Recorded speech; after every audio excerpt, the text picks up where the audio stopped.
Epilogue after the Heppner Flood. Some people moved away from Heppner after the flood. M.B. Chains did after losing his 30-year-old wife Clara and Hazel, their almost 11-year-old daughter. Robert Hind returned to his native Scotland for a time, but then came back to Heppner and started a new family before finally leaving the city in 1911. Ed Ashbaugh, after staying in Heppner for 2 years, moved to Portland and remained there the rest of his life. And there were others. The 1900 census counted 1,146 in Heppner. The morning of the flood, about 1,290 men, women, and children were living in town. But in 1910, the Heppner census was 880, 410 fewer than pre-flood June 1903, although some may have moved elsewhere in Morrow County, where the population grew by 206 between 1900 and 1910 to 4,357. If people moved away, it was in spite of the newspapers that encouraged them to stay. At least some people must have agreed with the paper's counsel that, with certain precautions, it wasn't such a dangerous place to live, especially up the hills. But for those who feared they had no control over their destiny in Heppner, that a monstrous flood could strike at any time, it would have been hard to persuade them. If it was the terrible memories that made people decide to leave, then only people who had lived through June 14th and the weeks after could say whether a change of scene helped banish what they had seen and heard. Yet around Heppner, it apparently wasn't too long before people stopped talking about the flood, out of respect for the survivors in their midst, their own hope to excise it from their minds, or their devotion to getting on with normal lives. The children and grandchildren of people who survived or helped with recovery often report that their father, grandmother, great-uncle never, certainly almost never, talked about it again. Nina Harshman of Heppner remembered that both her grandfathers worked on the cleanup, but neither Franklin D. Cox or George Meade ever mentioned it, at least in front of the children. Catherine Hoskins' father, Frank Parker, was working in the mountains on June 14, 1903, but joined the effort to locate bodies and clean up Willow Creek Valley. His daughter presumed he didn't bring it up because he found bodies. Will Van Winkle, father of Alfred Van Winkle and of Alma Van Winkle Green, was swept up by the floodwaters and carried atop the water in a buoyant sheepskin coat until his brother Charles rescued him. Alfred Van Winkle figured that his father never mentioned the flood because he was 10 years old that day and probably never thought about it. And like other sons and daughters of survivors, he noted, "We never thought to raise the question." Ruth Green McCaleb added, "Everybody I know wishes they had asked their parents more." Because they didn't, she and her siblings and friends never had any idea of the intensity of the flood or what it did in such a short time. For people alive in 1903, there would always be reminders. 10 floods that struck Heppner later must each have brought June 14th to mind, and 2 other nearby floods were killers. Just over a year after the 1903 catastrophe, a waterspout broke over Mitchell, population 200, about 100 winding miles southwest of Heppner. There, a flash flood 25 feet high poured down Bridge and Mill Creeks on July 11, 1904, killing 2 people and wiping out 25 homes and 3 businesses. Close to Heppner, on May 30, 1905, an isolated cloudburst poured rainwater into Cason Canyon, about 11 miles south of Heppner. James Noonemaker and his wife, Birdie, were hosting her family, including her father, Olive Cox, and sister Bessie. When the storm struck in the afternoon, Birdie and the children got their coats on and stayed inside, ready to run. Jim Noonemaker stood watch on one canyon and Cox on the other. Mr. Cox gave the alarm and all made a rush to cross the Rhea Creek Bridge, all running directly ahead of the water. Just before they reached the bridge, they were caught by the fast-approaching current. Lost were Birdie, 25, Bessie, 13, Jim and Birdie's daughter, Edna, 5, and Jimmy's daughter, Ada, 10. The water did not get inside the house. June 14th had been remembered in a memorial of stained glass created for the All Saints Memorial Episcopal Church, consecrated in 1904 after the congregation's previous house of worship was obliterated by the flood. One of the two windows in the east wall reads, "A thank offering to God for signal mercies, June 14th, 1903. It is signed G.C. and L.C. George Conser and Lily Conser were so certain they would die that they kissed each other goodbye again and again in the attic of their Chase Street home as the flood spun it through the debris. For a while, we were in the icy water to our necks," George told the Oregonian. Instead, they were carried across the landscape and dumped against other wreckage. They climbed out, covered with mud from head to toe, but very much alive. It seems likely that the banker and his wife would have the means and the motivation to be the GC and LC who donated a window of gratitude for signal mercies. The other window was created in loving memory of Lilius, infant daughter of J.K. and E.S. Carr, baptized into Jesus through flood, June 1903. Lilius was 15 months old and was with Marcus and Libby Gunn when the flood struck. Marcus was carrying the youngster toward safety. The church and its windows still stand on the corner of Church and Gale Streets, where legend says the flood dropped the brass altar cross, the only recognizable remnant of the previous All Saints Church. In the 7 years between the flood and the 1910 census, Morrow County grew even more Irish, a tradition still celebrated every year on St. Patrick's Day weekend.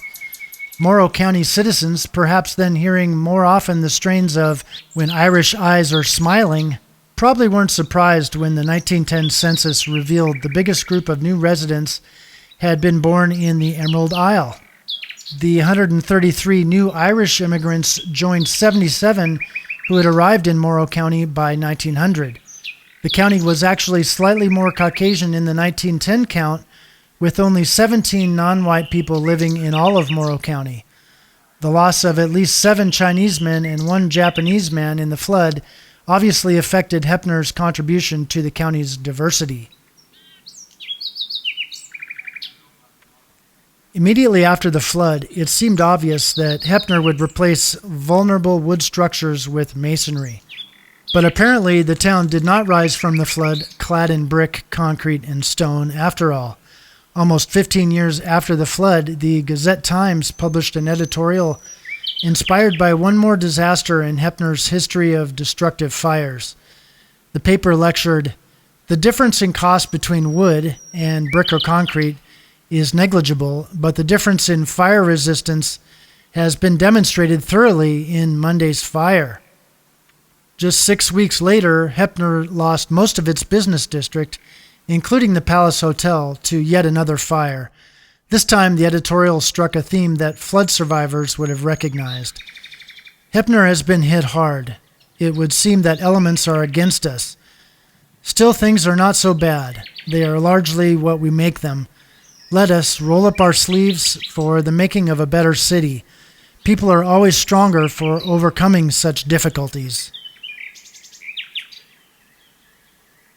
The people of Ione gave Bruce Kelly and Les Matlock engraved gold-headed canes.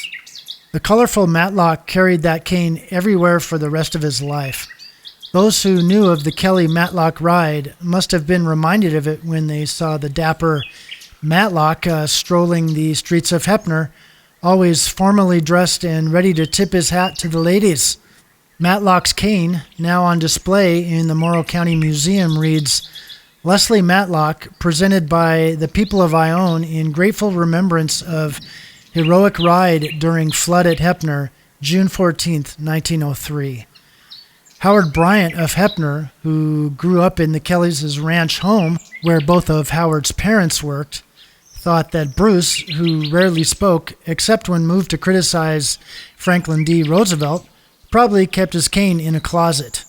Les Matlock got most of the credit, and sometimes the only credit, for their ride. But decades later, in September 1952, the 79-year-old summoned local historian Ora M. Yeager to hear the accurate version of the tale. His motive was to emphasize again that Bruce Kelly was his partner in the effort. Except for a few years in Portland, Les stayed his adult life in Heppner. His Gazette-Times obituary on July 17, 1958, said he spent his life after the flood as a spectator in stocks and mining. He was known around town as a professional gambler who made his living at cards. Les Matlock died at 84 and is buried on Cemetery Hill.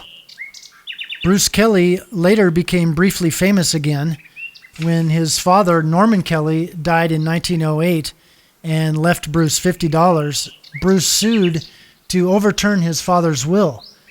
His suit claimed Norman Kelly had convinced Bruce not to move to Malheur County by promising that if Bruce stayed and helped operate their sheep ranch southeast of Heppner, he would inherit half his father's estate. The case went to the Oregon State Supreme Court, which agreed the son had held up his end of the bargain. Bruce Kelly lived to be 71 and died in Heppner March 11, 1943. A longtime Mason, he was appropriately buried in Heppner Masonic Cemetery. After the flood, Moses Ashbaugh and Mary Addie Ashbaugh moved with their 4-year-old Floyd to the 8-mile ranch of Mary's parents, James H. and Nancy Jones. Mary and Moses had lost their 6-week-old son, Kenneth, but Mary had saved Everett, the 14-month-old son of her brother, Lemuel Pearl. Pearl and May and 3 of their children died in the flood, but 9-year-old Vance heard a warning and escaped. 2 weeks after the flood, on June 29th, James Jones was appointed guardian of Vance and Everett. When the boys' grandfather died in 1907, Nancy Jones succeeded him as their guardian. Though the grandparents were legal guardians of Pearl's sons, Mary and Moses raised them as though they were their own. Neva Guilford wrote, adding, "I had 2 extra brothers as a result of the tragedy." Her mother, she remembered, was always cheerful and sweet in spite of everything. Moses Ashbaugh died in 1946, Mary 2 years later. They had lost Floyd in 1917 when he was 18, apparently to Hodgkin's disease. Everett Clay Jones lived a long life, the last survivor of the Heppner Flood. He died at 102 on November 5, 2004. He had engaged in electrical and refrigeration work and had 1 son and 1 daughter. He and his children were living in Arizona when he died. 23-year-old Gertrude Crawford was in charge of the post office for 2 months after the flood, until the new postmaster, W.W. Smead, took over August 18th. Smead was a resident of Heppner who lost his home in the flood. The Gazette said on August 20th that Gertrude has given such good satisfaction that her reappointment as deputy postmaster will be approved by all. Instead, she became deputy county clerk, a job she held until she and Frank S. Parker were married in June 1905. They lived in eastern Oregon and then in Hell's Canyon on the Snake River until it was time for their first 2 children to attend school. They returned to Heppner, later buying what had been the W.O. Minor stock ranch at the time of the flood. Gertrude, who hummed hymns while doing housework, sewed garments so well that, as Catherine Hoskins remembered, we could almost wear them inside out. Gertrude was famous through the years for her quilts and her Parker dinner rolls, and for her devotion to her children's education. They always got books for Christmas, and all 4 went to college. In 1960, Gertrude and Frank rented the ranch 1 mile north of town to Catherine and Fred Hoskins and put a mobile home on the lot where the Crawford family had lived through the flood. The Parkers spent their remaining years on ground that must have held unique memories for Gertrude. Gertrude did not say much about the flood, but when it seemed possible in her last years that a dam could prevent another June 14th, she became, as Catherine put it, gung-ho for the dam. Gertrude lived to be 96, dying on November 4th, 1976, after breaking her hip. A few months after the flood, Robert Hind had gone to seek respite with his family in Scotland. He had the remains of his wife and 2 children moved to Riverview Cemetery in Portland in November 1903. The following February, he offered to give the city of Heppner the lots where he and his family had lived at the north edge of town if the city would convert the land to a park. The city council was only too glad to accept. While in Scotland in October 1904, Robert married Agnes Brown, who had been a classmate of his sister's. Robert and Agnes returned to Heppner, and he resumed his post as manager of the Morrow County Land and Trust Company. The couple had 3 children in Heppner and moved to Portland in 1911. Robert died 10 years later following surgery at 54. In a 1928 history book, Fred Lockley would write, "When he came to Oregon, he had no assets save youth, energy, and determination, and with these he made good. Courageous and self-reliant, he hewed his way through a forest of difficulties and worthily won the distinctive title of a self-made man." Robert and later Agnes were buried in Portland alongside Zoe, Jean, Louise, and Bert. Soon after the flood, the 3 surviving children of James and Mina Long were taken to the home of their maternal grandparents, Aaron and Annie Oliver, in Yakima, Washington. But in November, they moved back to Morrow County to live with their father's sister, Eva, and her husband, Hadley Barker, and their 2 children. On July 31st, the court declared Hadley Barker guardian of Minnie, 11, Addie, 9, and Charles, 7. The annual guardianship reports to the Morrow County Court indicate that Minnie lived with another of James's sisters some of the time and also with her mother's sister. Charles seems to have lived mainly with the Barkers, and Addie was counted in the 1910 census in the Barkers' home, but apparently also lived with a 3rd sister of James Long. Ed and Amy Day reared 2 girls named Long, but it doesn't appear they were children of James and Mina Long. The Days also raised Lizzie Stalter, the only surviving child of Amy's sister, Samantha, who died in the flood. Lizzie's father, Dan Stalter, was away for months every year at his mine in the Blue Mountains. The 4 children of Marcus and Elizabeth Gunn were reared by their mother's family in Detroit. Their maternal grandfather, Dr. E.R. Ellis, wrote several letters following the flood to keep Heppner aware of the children's welfare. His first letter to Frank Gilliam, dated 2 days after the flood, said, "We hope the children have been started on to Detroit, where a home awaits them, assuring you of our great sympathy in the dreadful disaster." A cousin of E.R. Ellis came from Hood River to Heppner as soon as he could get through to look after Mary, Isabella, Marcus, and Gertrude. He must have helped them get on the train for Chicago. The Gazette published a letter June 28th reporting their arrival in good condition and reported that they would go to Detroit from there, adding, "The children speak well of the attention given them by Heppner people always before and after the flood." On August 25th, the Gazette published one more letter from Ellis, who wrote that the 4 Gunn children are all in good health and visiting their father's relatives in London, Canada this month. Army Lieutenant Marcus Gunn returned to Heppner in 1917. An undated Gazette-Times clipping in the Morrow County Museum says Marcus grew to manhood in the state of Michigan, finished his grammar school course in the public schools of Detroit, spent 1 year at Harvard, and later was graduated from the University of Michigan. It seems likely his older sisters, Mary and Isabella, also finished school in Detroit because the Gazette-Times story reported that Gertrude, who was 7 in June 1903, still lived with their mother's family in Detroit. Marcus said both older girls were married, Mary living in Massachusetts and Bella in Canada. Lieutenant Gunn was stationed at Fort Sheridan, Illinois, but expecting to be called to the war zone at any time. The paper said he wanted to see old friends in Heppner before leaving. He may also have intended to visit the graves of his parents in Heppner Masonic Cemetery.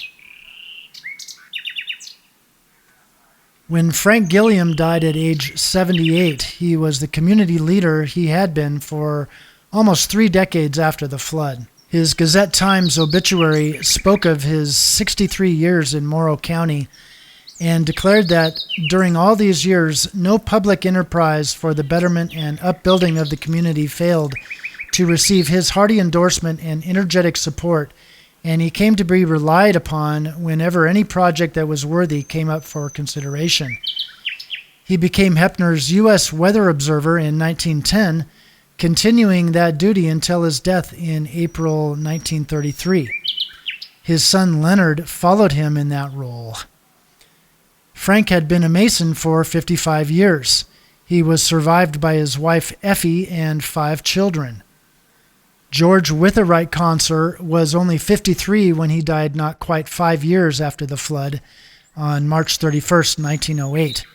He had been cashier of the First National Bank of Heppner for almost 20 years. The Gazette-Times obituary reported that he had been a sick man for the past year, but his great energy and love for business activity has kept his familiar face at the cashier's desk most of the time. The paper then added, "The funeral was the largest ever held in this county. George and Lily Rhea Conser, married in December 1889, did not have children, but they shared the powerful experience that probably led them to donate that window in the All Saints Memorial Episcopal Church. George had given Lily, then 35, the credit for saving their lives because of her insistence that they rush upstairs as the floodwaters bore down on their house. I saw that she was anxious and a man should defer to a woman, so we are both alive." E.M. Shutt had sold his interest in the Heppner Times when he was elected sheriff in 1902, but he brought it back 10 years later and ran the paper until he sold it to Vodder Crawford, Gertrude's brother, then owner of the Gazette. Crawford then created the Gazette-Times. Edwin bought a dairy and hog farm near Ione, but Giles French would report in 1971 that country life did not long agree with the ambitious Mr. Shutt, for within 5 years he was back to run for sheriff again. He won, served several more terms, winning his last election in 1918. His daughter Essie died of tuberculosis in 1921, just before her 24th birthday. Life apparently did not get easier for E.M. Shutt. He was living in Glendale, California with his wife Winnie and their blind son Lawrence during the Depression when he lost considerable money in recent financial ventures, according to the Associated Press. Apparently believing he did not have the funds to support Lawrence, Edwin shot his son and then himself on July 14, 1932. Lawrence was 38, his father 61. Photographer Boyd G. Bert Sigsbee and his Flood Day portrait subject Sadie McCarty were married in 1904 and lived the rest of their lives in Heppner. His photo studio burned in the downtown fire July 4th, 1918, and he turned to operating the Star movie theater, which he bought in 1921, and continued running until he died in August 1932 at age 55. Sadie Sigsbee operated the theater with their daughter Elaine until Sadie died at 81 on May 21st, 1965. 25 years after the flood, Wo Bing of Portland came to Heppner and on August 16, 1928, exhumed the remains of all but 2 of the Chinese flood victims buried on Cemetery Hill. Wo Bing probably represented the Chinese Consolidated Benevolent Association in Portland. Stephen Gillespie, who translated the 2 headstones remaining in Heppner Masonic Cemetery, provides some context. When they, Chinese immigrants, landed in the U.S., they normally went to a local association for assistance in getting started. There they often paid an insurance fee so that if they died, their remains would later be gathered up and sent back to China so they could be buried beside their ancestors. Gillespie suggests Hua Ing and Tsuen Louis, the 2 Chinese victims still buried in Heppner, may have had no insurance or none with the association that came to Heppner to repatriate the remains. Fred Hart, assistant OR&N station agent, succeeded James Kernan as the railways agent in Heppner. Gilbert W. and Cora Hart Phelps moved to Pendleton in 1906. He had been elected district attorney for Umatilla and Morrow counties in 1904. Burt was appointed circuit court judge in 1910 and was elected and re-elected without opposition in 1912, 1918, and 1924. He died at age 55 after a 2-year struggle and what the East Oregonian called a stroke of paralysis. Samuel E. Knotson, Burt's former law partner and district attorney when Burt died May 13, 1927, said at his funeral in Pendleton, "He was a safe counselor in all matters upon which advice was sought." An editorial remarked on Burt's many non-judicial activities and opined, "Had Judge Phelps thought any more about himself and less about serving others, he would be alive today." Both of Cora and Burt's daughters, Margaret and Genevieve, were married in Pendleton. Cora lived there until April 1st, 1968, when she died at 88. Burt and Cora are buried together in Pendleton's Olney Cemetery. The home they lived in during the flood and remodeled into a showplace after the flood still stands at the corner of Willow and Gale in Heppner. Visitors can see it just to the right when entering town from the north. So many survivors didn't speak of the flood. So many of their children didn't ask. In the words of Lexington native Alfred Van Winkle, the Heppner flood was referred to but never defined. For the longest time, there was no formal memorial, no common local knowledge to speak of, no real effort to use the flood for its lessons and inspiration. There was no obvious way people driving to or through Heppner would know that this was hallowed ground. Through the decades, the people who had been lost were being lost again, until their children and grandchildren decided to bring the flood and its victims back from the grave.